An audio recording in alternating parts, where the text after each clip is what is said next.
So these days you will see in the news something called green hydrogen और उसी के बारे में ये पूरा का पूरा वीडियो है. In this video we'll see what is green hydrogen but there are other colors to hydrogen और वो कलर्स भी हम जानेंगे कि कौन कौन से हैं इस पर्टिकुलर वीडियो में. So before knowing the colors of hydrogen, it is important to know that hydrogen is actually colorless. There is no color to it, right? So आप में से अधिकतर लोगों ने स्कूल में देखा होगा इसका जो फॉर्मूला है H2. साथ साथ में एक फॉर्मूला यहाँ पे और लिखा हुआ है, दैट इज O2. क्यों लिखा है मैं बताता हूँ. Hydrogen is the most efficient fuel.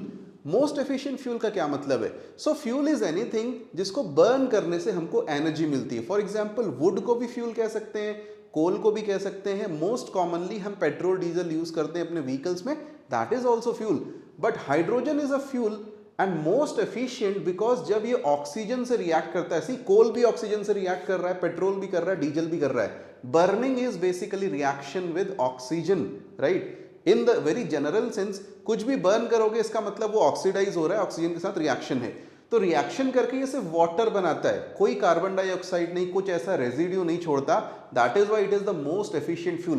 पूरा बर्न आउट हो जाता है. अगर आप मीथेन वगैरह जलाओगे, कोल जलाओगे, there is smoke, there are other gases. Now what is the basis of these colours? अब हमने कहा एफिशिएंट फ्यूल है लेकिन कलरलेस है, तो लेकिन हमने बोला ना तो पहले colors of hydrogen, that is the title of the video, and then I told you there is something called green hydrogen.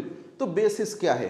Colours का बेसिस है कि उसमें कितना कार्बन एमिशन होता है. How much carbon intensive is the process of creation of that particular hydrogen. See hydrogen आपको commonly मिलता है, it is the most commonly found element, but pure form में नहीं मिलता है. प्योर फॉर्म में बहुत कम हाइड्रोजन हमको अपने एटमॉस्फेयर में या एल्सवेयर मिलता है, तो हमको हाइड्रोजन क्रिएट करना पड़ता है. फॉर एग्जाम्पल हम वाटर में से हाइड्रोजन निकाल सकते हैं या बाकी किसी तरीके से हाइड्रोजन निकाल सकते हैं. तो क्या तरीके हैं, किस तरीके से निकाला जाता है, उनके बेसिस पे it is called grey, blue, green, pink, yellow, turquoise etcetera. अब टर्कोइज कौन सा कलर है मुझे भी नहीं पता, बट कोई तो कलर होगा ही होगा. ठीक है, आपने क्या करना है, इसको जैसे मैं बताऊंगा ना बहुत ही इजी वे में, वैसे वैसे इसको रट लेना है. एग्जाम में जब आएगा तो ऐसे का ऐसा आएगा, इसके अलावा इसमें ज़्यादा आने की चांसेस कम हैं. तो हाइड्रोजन के हो क्या रहा है कि हम लोग फ्यूल सेल बनाने की बात कर रहे हैं. वो फ्यूल सेल्स आप अपने व्हीकल्स में लगाओगे, जहाँ कहीं भी आपको एनर्जी की रिक्वायरमेंट होगी, और जैसे आप पेट्रोल से, डीजल से, सीएनजी से, फ्यूल से एनर्जी ले लेते हो, वैसे ही आप हाइड्रोजन सेल से एनर्जी ले पाओगे. ठीक है, तो ग्रीन हाइड्रोजन की बात करें, बेसिकली ग्रीन का मतलब होता है जो कार्बन न्यूट्रल प्रोसेस हो. ग्रीन इज अ टर्म, जहां कहीं भी लग जाए ये समझ लो कि उसका मतलब है उसका इन्वायरमेंट से कुछ लेना देना है. कैसे बनाते हैं ये मैं बाद में बताऊंगा, बट पहले इसका मतलब समझ लो. तो this is the meaning. Why is it important? So that emissions are reduced. अब दुनिया में बहुत बड़ी बात चल रही है कि भाई ये हो क्या रहा है, हमारे यहाँ पे टेम्परेचर राइज हो रहे हैं, ग्लोबल टेम्परेचर्स, सी लेवल राइज हो जाएगा, ग्लोबल वार्मिंग हो जाएगी. ये वो दुनिया भर की बातें, सच झूठ भगवान जाने, सच ही होगा. लेकिन उसको रिड्यूस करना है तो कैसे करना है? तो उनका कहना है कि भैया हाइड्रोजन का यूज करो, क्योंकि उसमें कार्बन एमिशन होता ही नहीं है. तो हाइड्रोजन कैसे यूज करोगे? अब प्रॉब्लम क्या है पता है? एनी फ्यूल यू यूज, उस फ्यूल के प्रोडक्शन में हो सकता है कार्बन निकला हुआ हो. जैसे हम कहते हैं कि हम इलेक्ट्रिक व्हीकल यूज करेंगे तो उससे पोल्यूशन नहीं होगा, लेकिन इलेक्ट्रिक व्हीकल यूज करोगे तो उसमें लिथियम तो बनता है ना. लिथियम उसकी बैटरी में यूज होता है. लिथियम निकालने में कितना कार्बन यूज होता है, that is another question. Similarly हम कहते हैं सोलर यूज करेंगे तो पोल्यूशन नहीं होगा, लेकिन भैया सोलर सेल मैन्युफैक्चर करने तो कहीं ना कहीं कार्बन निकला होगा ना. तो वो किस तरह का प्रोसेस है, कितना कार्बन इंटेंसिव है, क्या उसके प्रोज एंड कॉन्स हैं, वो देखना पड़ता है. उसके बाद किसी प्रोसेस को हम सर्टिफाई करते हैं कि ये कार्बन न्यूट्रल है या नहीं है. नाउ ब्लैक, ब्राउन, ग्रे से शुरू करते हैं. जैसा कि आपको समझ में आ रहा होगा, ग्रीन अगर अच्छा है तो ब्लैक, ब्राउन, ग्रे बहुत अच्छे नहीं है. ब्लैक होगा सबसे खराब, ब्राउन उससे कम खराब, और उससे कम खराब होगा ग्रे. ठीक है, इजी है. ये सारे के सारे जो हाइड्रोजन है इनमें सबसे खराब होता है black. Easy, right. Black and brown. So black and brown क्या हो रहे हैं, ये कोल से बनते हैं, अलग अलग टाइप के कोल से बनते हैं.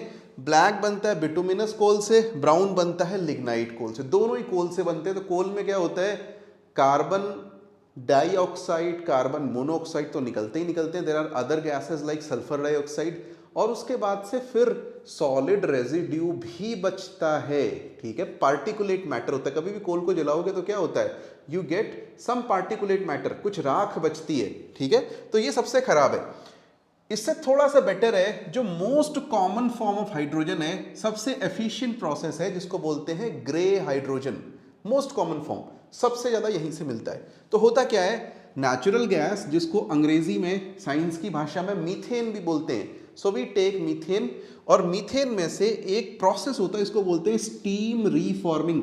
क्या होता है, तुमने साइंस थोड़ी पढ़नी है यार, क्यों याद करना है, तो साइंस नहीं याद करनी, हमें इतना पता है प्रोसेस का नाम क्या है, स्टीम रीफॉर्मिंग। कैसे बन रही है, मीथेन से बन रही है। क्या है कलर, ग्रे कलर का। बात हो गई खत्म। अब बढ़ते हैं आगे और इसी के बिल्ड करेंगे हम, इसी पे चीजें बिल्ड करते हैं। देखो, इसके बाद में एक ब्लू प्रोसेस होता है, which is a variation of grey. अभी मैंने ग्रे बताया था ना कि स्टीम रीफॉर्मिंग से बनता है।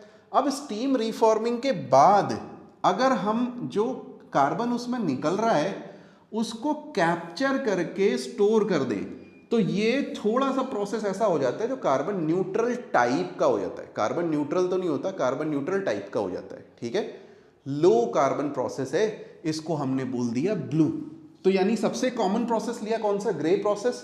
ग्रे में से हमने क्या ले लिया, उसका जो कार्बन निकल रहा था वो हटा दिया, उसको कैप्चर कर लिया, स्टोर कर लिया, ताकि हमारा जो इन्वायरमेंटल इफेक्ट है थोड़ा सा कम हो। इससे भी बेटर है ग्रीन हाइड्रोजन। अब ग्रीन क्या है, देखो बेसिक बात यही है जो अभी तक मैंने बताया ना, ब्लैक, ब्राउन, ग्रे, ब्लू और ग्रीन, यही कलर्स हैं, इसके अलावा बाकी सब फालतू की बातें। बट ग्रीन क्या है, ग्रीन में ये बोलते हैं कि हम सोलर और विंड पावर, यानी बेसिकली हम यूज कर रहे हैं क्या, renewable energy. Renewable energy use करके इलेक्ट्रोलिसिस के through. What is electrolysis, electrolysis का मतलब H2O में से H2 अलग कर दिया और O2 अलग कर दिया। सो बेसिकली यहां से हम एक इलेक्ट्रोड जो होता है ना, वो डाल करके, आपने बचपन में पढ़ा होगा, हाइड्रोजन अलग कर लो, ऑक्सीजन अलग कर लो, वो कर लेंगे और बहुत अच्छा हमारा एक जो हाइड्रोजन है ऐसी निकलेगी जो शायद, जिसमें जो कार्बन उसका जो इम्पैक्ट होगा बहुत ही कम होगा।